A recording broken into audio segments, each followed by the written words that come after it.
ஊரு காசு திருடி எடுத்த படம் தான் பராசக்தி என்பது ஊருக்கே தெரியும். மத்திய அரசு உள்ளபடியே உங்கள் படத்தை தான் தடை செய்திருக்க வேண்டும். எனக்கு தெரிஞ்சு அந்த ஜனநாயகன் படத்தில் மத்திய அரசுக்கு எதிராக வசனங்கள் இருப்பதற்கான சாத்தியக்கூறுகள் இல்லை.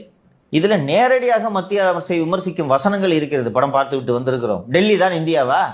இதை எப்படிப்பா விட்டுச்சு சென்ட்ரல் கவர்மெண்ட்?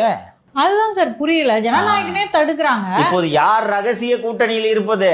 இப்போ இது என்ன கணக்குன்னு எனக்கு கொஞ்சம் சொல்லுங்க. மத்திய அரசு திட்டுறீங்க, ஒரு 2-3 இடத்துல சில டயலாக்ஸை மியூட் பண்ணியிருக்காங்க, கட் பண்ணியிருக்காங்க. அது ஒன்றும் படத்தில் ஒன்றும் பெருசாக டிஸ்டர்பன்ஸ் பண்ணல. படம் தான் நம்மளை டிஸ்டர்ப் பண்ணுது, கருமத்தை. இப்போ அதனால பொங்கல் விடுமுறைக்கு முழுக்க முழுக்க கல்லா கட்ட போகிறீர்கள். கரெக்டா?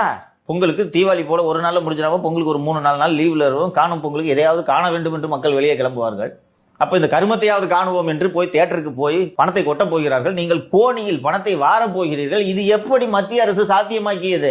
நீங்கள் சொல்லும் அந்த சென்சார் போர்டு ஆயுதத்தை மத்திய அரசு ஏன் உங்கள் மீது பாய்ச்சவில்லை? இப்போ யாரும் ஃப்ராடுத்தனம் பண்றது?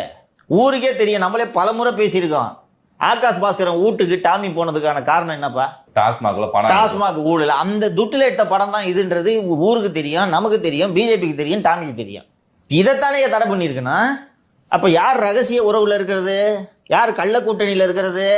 அப்ப விஜய் அவர்கள் சொன்னது கரெக்டா தான் சார் போச்சு. ரகசிய கள்ள கூட்டணி